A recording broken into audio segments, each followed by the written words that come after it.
Bienvenido a la ruta del libro, donde puedes llegar a todos tus libros favoritos. Recuerda darle like y activar la campanita para que no te pierdas ningún capítulo. Las aventuras de Sherlock Holmes, El misterio de Bascom Valley, capítulo 2, Arthur Conan Doyle. Era una construcción amplia, de aspecto confortable, de 2 plantas, con tejado de pizarra y grandes manchas amarillas de líquen en sus muros grises. Sin embargo, las persianas bajadas y las chimeneas sin humo le daban un aspecto desolado, como si aún se sintiera en el edificio el peso de la tragedia. Llamamos a la puerta y la doncella, a petición de Holmes, nos enseñó las botas que su señor llevaba en el momento de su muerte, y también un par de botas del hijo, aunque no las que llevaba puestas entonces. Después de haberlas medido cuidadosamente por 7 u 8 puntos diferentes, Holmes pidió que le condujeran al patio, desde donde todos seguimos el tortuoso sendero que llevaba al estanque de Boscombe. Cuando seguía un rastro como aquel, Sherlock Holmes se transformaba. Los que solo conocían al tranquilo pensador y lógico de Baker Street habrían tenido dificultades para reconocerlo. Su rostro se acaloraba y se ensombrecía. Sus cejas se convertían en 2 líneas negras y marcadas, bajo las cuales relucían sus ojos con brillo de acero. Llevaba la cabeza inclinada hacia abajo, los hombros encorvados, los labios apretados y las venas de su cuello largo y fibroso sobresalían como cuerdas de látigo. Los orificios de la nariz parecían dilatarse con un ansia de caza puramente animal, y su mente estaba tan concentrada en lo que tenía delante que toda pregunta o comentario caía en oídos sordos o, como máximo, provocaba un rápido e impaciente gruñido de respuesta. Fue avanzando rápida y silenciosamente a lo largo del camino que atravesaba los prados y luego conducía a través del bosque hasta el estanque de Boscombe. El terreno era húmedo y pantanoso, lo mismo que en todo el distrito, y se veían huellas de muchos pies, tanto en el sendero como sobre la hierba corta que lo bordeaba por ambos lados. A veces, Holmes apretaba el paso, otras veces, se paraba en seco, y en una ocasión dio un pequeño rodeo, metiéndose por el prado. Lestrade y yo caminábamos detrás de él, el policía, con aire indiferente y despectivo, mientras que yo observaba a mi amigo con un interés que nacía de la convicción de que todas y cada una de sus acciones tenían una finalidad concreta. El estanque de Boscombe, que es una pequeña extensión de agua de unas 50 yardas de diámetro, bordeada de juncos, está situado en el límite entre los terrenos de la granja Atterley y el parque privado del opulento señor Turner. Por encima del bosque que se extendía al otro lado podíamos ver los rojos y enhiestos pináculos que señalaban el emplazamiento de la residencia del rico terrateniente. En el lado del estanque correspondiente a Atterley el bosque era muy espeso, y había un estrecho cinturón de hierba saturada de agua, de unos 20 pasos de anchura, entre el lindero del bosque y los juncos de la orilla. Lestrade nos indicó el sitio exacto donde se había encontrado el cadáver, y la verdad es que el suelo estaba tan húmedo que se podían apreciar con claridad las huellas dejadas por el cuerpo caído. A juzgar por su rostro ansioso y sus ojos inquisitivos, Holmes leía otras muchas cosas en la hierba pisoteada. Corrió de un lado a otro, como un perro de caza que sigue una pista, y luego se dirigió a nuestro acompañante. ¿Para qué se metió usted en el estanque?, preguntó. Estuve de pesca con un rastrillo. Pensé que tal vez podía encontrar un arma o algún otro indicio. Pero ¿cómo demonios? TCH. No tengo tiempo. Ese pie izquierdo suyo, torcido hacia adentro, aparece por todas partes. Hasta un topo podría seguir sus pasos, y aquí se meten entre los juncos. ¡Ay, qué sencillo habría sido todo si yo hubiera estado aquí antes de que llegaran todos, como una manada de búfalos, chapoteando por todas partes! Por aquí llegó el grupito del guardés, borrando todas las huellas en más de 2 metros alrededor del cadáver. Pero aquí hay 3 pistas distintas de los mismos pies. Sacó una lupa y se tendió sobre el impermeable para ver mejor, sin dejar de hablar, más para sí mismo que para nosotros. Son los pies del joven McCarthy. 2 veces andando y una corriendo tan aprisa que las puntas están marcadas y los tacones apenas se ven. Esto concuerda con su relato. Echó a correr al ver a su padre en el suelo. Y aquí tenemos las pisadas del padre cuando andaba de un lado a otro. ¿Y esto qué es? Ah, la culata de la escopeta del hijo, que se apoyaba en ella mientras escuchaba. Ajá. ¿Qué tenemos aquí? Pasos de puntillas, pasos de puntillas. Y, además, de unas botas bastante raras, de puntera cuadrada. Vienen, van, vuelven a venir, por supuesto, a recoger el abrigo. Ahora bien, ¿de dónde venían? Corrió de un lado a otro, perdiendo a veces la pista y volviéndola a encontrar, hasta que nos adentramos bastante en el bosque y llegamos a la sombra de una enorme haya, el árbol más grande de los alrededores. Holmes siguió la pista hasta detrás del árbol y se volvió a tumbar boca abajo, con un gritito de satisfacción. Se quedó allí durante un buen rato, levantando las hojas y las ramitas secas, recogiendo en un sobre algo que a mí me pareció polvo y examinando con la lupa no solo el suelo sino también la corteza del árbol hasta donde pudo alcanzar. Tirada entre el musgo había una piedra de forma irregular, que también examinó atentamente, guardándosela luego. A continuación siguió un sendero que atravesaba el bosque hasta salir a la carretera, donde se perdían todas las huellas. Ha sido un caso sumamente interesante, comentó, volviendo a su forma de ser habitual. Imagino que esa casa gris de la derecha debe ser el pabellón del guarda. Creo que voy a entrar a cambiar unas palabras con Moran, y tal vez escribir una notita. Una vez hecho eso, podemos volver para comer. Ustedes pueden ir andando hasta el coche, que yo me reuniré con ustedes enseguida. Tardamos unos 10 minutos en llegar hasta el coche y emprender el regreso a Ross. Holmes seguía llevando la piedra que había recogido en el bosque. Puede que esto le interese, Lestrade comentó, enseñándosela. Con esto se cometió el asesinato. No veo ninguna señal. No las hay. ¿Y entonces, cómo lo sabe? Debajo de ella, la hierba estaba crecida. Solo llevaba unos días tirada allí. No se veía que hubiera sido arrancada de ningún sitio próximo. Su forma corresponde a las heridas. No hay rastro de ninguna otra arma. ¿Y el asesino? Es un hombre alto, zurdo, que cojea un poco de la pierna derecha, lleva botas de caza con suela gruesa y un capote gris, fuma cigarros indios con boquilla y lleva una navaja mellada en el bolsillo. Hay otros varios indicios, pero estos deberían ser suficientes para avanzar en nuestra investigación. Lestrade se echó a reír. Me temo que continuó siendo escéptico, dijo. Las teorías están muy bien, pero nosotros tendremos que vernoslas con un tosudo jurado británico. Nous verrons, respondió Holmes muy tranquilo. Usted siga su método, que yo seguiré el mío. Estaré ocupado esta tarde y probablemente regresaré a Londres en el tren de la noche. ¿Dejando el caso sin terminar? No, terminado. Pero el misterio está resuelto. ¿Quién es, pues, el asesino? El caballero que le he descrito. ¿Pero quién es? No creo que resulte tan difícil averiguarlo. Esta zona no es tan populosa. Lestrade se encogió de hombros. Soy un hombre práctico, dijo, y la verdad es que no puedo ponerme a recorrer los campos en busca de un caballero zurdo con una pata coja. Sería el hazmerreír de Scotland Yard. Muy bien, dijo Holmes, tranquilamente. Ya le he dado su oportunidad. Aquí están sus aposentos. Adiós.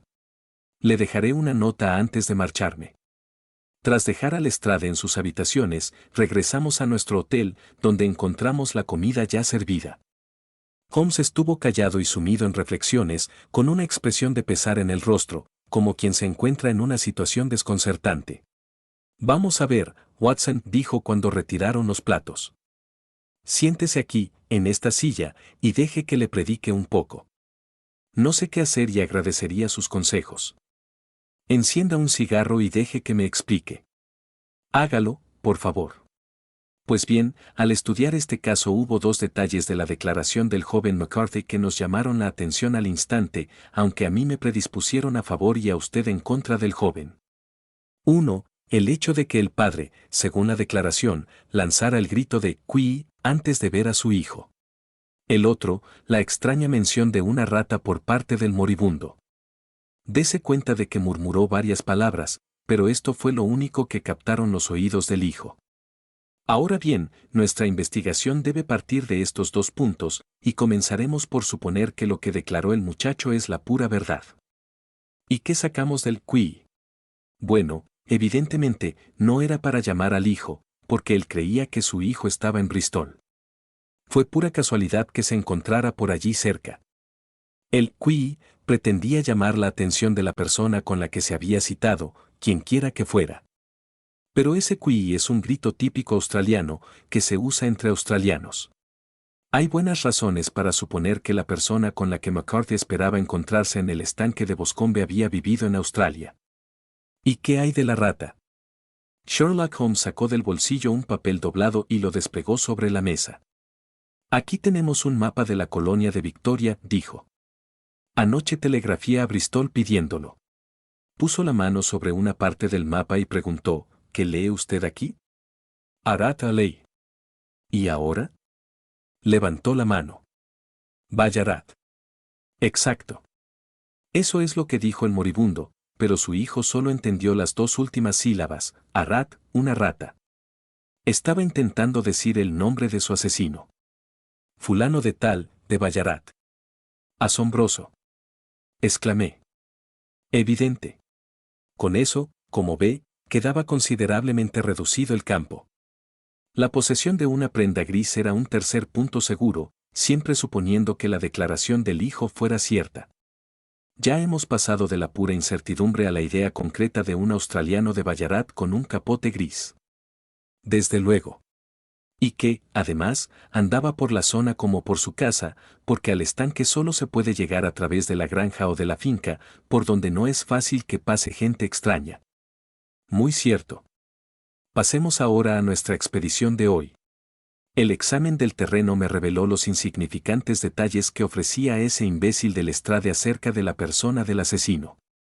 Pero ¿cómo averiguó todo aquello? Ya conoce usted mi método. Se basa en la observación de minucias. Ya sé que es capaz de calcular la estatura aproximada por la longitud de los pasos. Y lo de las botas también se podría deducir de las pisadas. Sí, eran botas poco corrientes. ¿Pero lo de la cojera? La huella de su pie derecho estaba siempre menos marcada que la del izquierdo.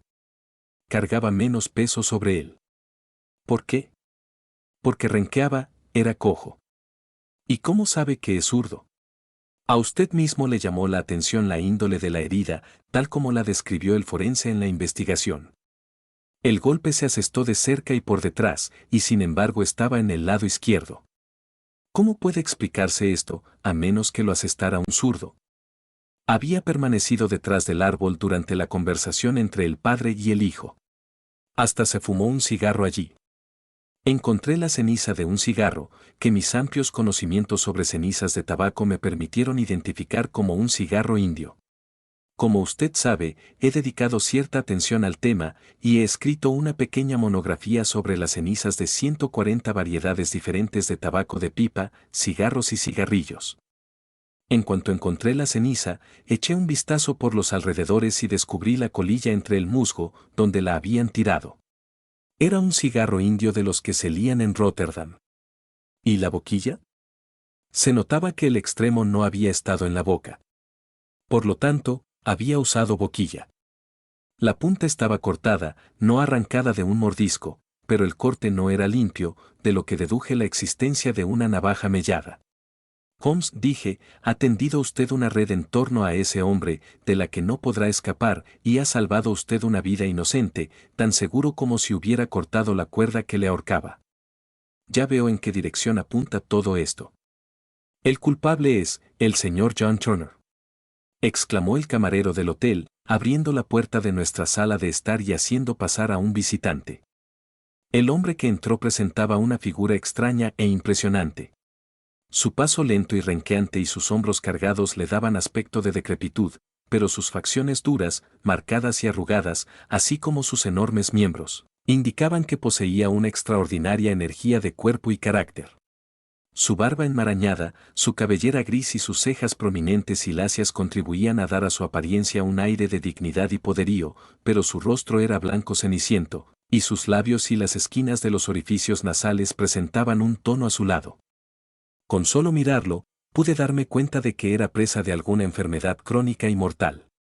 Por favor, siéntese en el sofá, dijo Holmes educadamente. ¿Recibió usted mi nota? Sí, el guarda me la trajo. Decía usted que quería verme aquí para evitar el escándalo. Me pareció que si yo iba a su residencia podría dar que hablar. ¿Y por qué quería usted verme? Miró fijamente a mi compañero, con la desesperación pintada en sus cansados ojos, como si su pregunta ya estuviera contestada. Sí, eso es, dijo Holmes, respondiendo más a la mirada que a las palabras. Sé todo lo referente a McCarthy. El anciano se hundió la cara entre las manos. Que Dios se apiade de mí, exclamó. Pero yo no habría permitido que le ocurriese ningún daño al muchacho. Le doy mi palabra de que habría confesado si las cosas se le hubieran puesto feas en el juicio. Me alegra oírle decir eso, dijo Holmes muy serio. Ya habría confesado de no ser por mi hija. Esto le rompería el corazón, y se lo romperá cuando se entere de que me han detenido. Puede que no se llegue a eso, dijo Holmes. ¿Cómo dice? Yo no soy un agente de la policía. Tengo entendido que fue su hija la que solicitó mi presencia aquí, y actúo en nombre suyo. No obstante, el joven McCarthy debe quedar libre. Soy un moribundo, dijo el viejo Turner. Hace años que padezco diabetes. Mi médico dice que podría no durar ni un mes. Pero preferiría morir bajo mi propio techo, y no en la cárcel. Holmes se levantó y se sentó a la mesa con la pluma en la mano y un legajo de papeles delante. Limítese a contarnos la verdad, dijo. Yo tomaré nota de los hechos. Usted lo firmará y Watson puede servir de testigo. Así podré, en último extremo, presentar su confesión para salvar al joven McCarthy. Le prometo que no la utilizaré a menos que sea absolutamente necesario. Perfectamente, dijo el anciano. Es muy dudoso que yo viva hasta el juicio, así que me importa bien poco, pero quisiera evitarle a Alice ese golpe. Y ahora, le voy a explicar todo el asunto. La acción abarca mucho tiempo, pero tardaré muy poco en contarlo. Usted no conocía al muerto, a ese McCarthy. Era el diablo en forma humana. Se lo aseguro. Que Dios le libre de caer en las garras de un hombre así. Me ha tenido en sus manos durante estos 20 años y ha arruinado mi vida. Pero primero le explicaré cómo caí en su poder. A principios de los 60, yo estaba en las minas. Era entonces un muchacho impulsivo y temerario, dispuesto a cualquier cosa, me enredé con malas compañías, me aficioné a la bebida, no tuve suerte con mi mina, me eché al monte y, en una palabra, me convertí en lo que aquí llaman un salteador de caminos. Éramos 6, y llevábamos una vida de lo más salvaje, robando de vez en cuando algún rancho, o asaltando las carretas que se dirigían a las excavaciones. Me hacía llamar Black Jack de Ballarat, y aún se acuerdan en la colonia de nuestra cuadrilla, la banda de Ballarat. Un día partió un cargamento de oro de Ballarat a Melbourne, y nosotros lo emboscamos y lo asaltamos. Había 6 soldados de escolta contra nosotros 6, de manera que la cosa estaba igualada, pero a la primera descarga vaciamos 4 monturas. Aún así, 3 de los nuestros murieron antes de que nos apoderáramos del botín. Apunté con mi pistola a la cabeza del conductor del carro, que era el mismísimo McCarthy. Ojalá le hubiese matado entonces, pero le perdoné aunque vi sus malvados ojillos clavados en mi rostro, como si intentara retener todos mis rasgos. Nos largamos con el oro, nos convertimos en hombres ricos, y nos vinimos a Inglaterra sin despertar sospechas. Aquí me despedí de mis antiguos compañeros, decidido a establecerme y llevar una vida tranquila y respetable. Compré esta finca, que casualmente estaba a la venta, y me propuse hacer algún bien con mi dinero, para compensar el modo en que lo había adquirido. Me casé, y aunque mi esposa murió joven, me dejó a mi querida Alice. Aunque no era más que un bebé, su minúscula manita parecía guiarme por el buen camino como no lo había hecho nadie. En una palabra, pasé una página de mi vida y me esforcé por reparar el pasado. Todo iba bien, hasta que McCarthy me echó las zarpas encima. Había ido a Londres para tratar de una inversión, y me lo encontré en Regent Street, prácticamente sin nada que ponerse encima. Aquí estamos, Jack, me dijo, tocándome el brazo. Vamos a ser como una familia para ti. Somos 2, mi hijo y yo, y tendrás que ocuparte de nosotros. Si no lo haces, bueno. Inglaterra es un gran país, respetuoso de la ley, y siempre hay un policía al alcance de la voz. Así que se vinieron al oeste, sin que hubiera forma de quitármelos de encima, y aquí han vivido desde entonces, en mis mejores tierras, sin pagar renta. Ya no hubo para mi reposo, paz ni posibilidad de olvidar, allá donde me volviera, veía a mi lado su cara astuta y sonriente. Y la cosa empeoró al crecer Alice, porque él enseguida se dio cuenta de que yo tenía más miedo a que ella se enterara de mi pasado que de que lo supiera la policía. Me pedía todo lo que se le antojaba, y yo se lo daba todo sin discutir, tierra, dinero, casas, hasta que por fin me pidió algo que yo no le podía dar, me pidió a Alice. Resulta que su hijo se había hecho mayor, igual que mi hija, y como era bien sabido que yo no andaba bien de salud, se le ocurrió la gran idea de que su hijo se quedara con todas mis propiedades. Pero aquí me planté. No estaba dispuesto a que su maldita estirpe se mezclara con la mía. No es que me disgustara el muchacho, pero llevaba la sangre de su padre y con eso me bastaba. Me mantuve firme. McCarthy me amenazó. Yo le desafié a que hiciera lo peor que se le ocurriera. Quedamos citados en el estanque, a mitad de camino de nuestras dos casas, para hablar del asunto. Cuando llegué allí, lo encontré hablando con su hijo, de modo que encendí un cigarro y esperé detrás de un árbol a que se quedara solo. Pero, según le oía hablar, iba saliendo a flote todo el odio y el rencor que yo llevaba dentro. Estaba instando a su hijo a que se casara con mi hija, con tan poca consideración por lo que ella pudiera opinar como si se tratara de una buscona de la calle. Me volvía loco al pensar que yo y todo lo que yo más quería estábamos en poder de un hombre semejante. ¿No había forma de romper las ataduras? Me quedaba poco de vida y estaba desesperado. Aunque conservaba las facultades mentales y la fuerza de mis miembros, sabía que mi destino estaba sellado. ¿Pero qué recuerdo dejaría y qué sería de mi hija? Las dos cosas podían salvarse si conseguía hacer callar aquella maldita lengua. Lo hice, señor Holmes, y volvería a hacerlo. Aunque mis pecados han sido muy graves, he vivido un martirio para purgarlos. Pero que mi hija cayera en las mismas redes que a mí me esclavizaron era más de lo que podía soportar. No sentí más remordimientos al golpearlo que si se hubiera tratado de una alimaña repugnante y venenosa. Sus gritos hicieron volver al hijo, pero yo ya me había refugiado en el bosque, aunque tuve que regresar por el capote que había dejado caer al huir. Esta es, caballeros, la verdad de todo lo que ocurrió. Bien, no me corresponde a mí juzgarle, dijo Holmes, mientras el anciano firmaba la declaración escrita que acababa de realizar. Y ruego a Dios que nunca nos veamos expuestos a semejante tentación. Espero que no, señor. ¿Y qué se propone usted hacer ahora? En vista de su estado de salud, nada. Usted mismo se da cuenta de que pronto tendrá que responder de sus acciones ante un tribunal mucho más alto que el de lo penal. Conservaré su confesión y, si McCarthy resulta condenado, me veré obligado a utilizarla. De no ser así, jamás la verán ojos humanos, y su secreto, tanto si vive usted como si muere, estará a salvo con nosotros. Adiós, pues, dijo el anciano solemnemente. Cuando les llegue la hora, su lecho de muerte se les hará más llevadero al pensar en la paz que han aportado al mío, y salió de la habitación tambaleándose, con toda su gigantesca figura sacudida por temblores. «Que Dios nos asista», exclamó Sherlock Holmes después de un largo silencio. ¿Por qué el destino les gasta tales jugarretas a los pobres gusanos indefensos?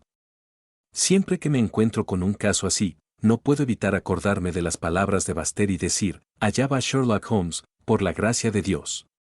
James McCarthy resultó absuelto en el juicio, gracias a una serie de alegaciones que Holmes preparó y sugirió al abogado defensor.